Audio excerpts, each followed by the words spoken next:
jou daaglikse CLF inspirasie. Die Here het jou nodig. En as iemand vir julle iets daaroor sê, antwoord dan, die Here het hulle nodig en hy sal hulle gou weer terugstuur.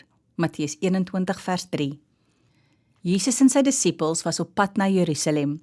Hy stuur toe 2 disippels vooruit en sê dat hulle 'n donkie daar sal kry wat vasgemaak is en 'n vul by haar. Hulle moes die donkie losmaak en na Jesus bring.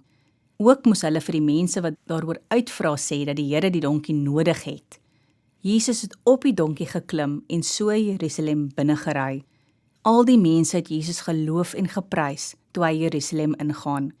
Soos Jesus daardie donkie nodig gehad het, so het die Here ook vir jou nodig en vir my om sy werk te doen.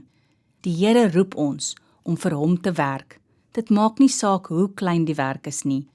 Ons moet ook so nederig soos Jesus wees om selfs die kleinste taak vir sy koninkryk te doen. Kom ons bid saam. Dankie Here dat U ook vir my wil gebruik. Help my om gewillig te wees. Amen.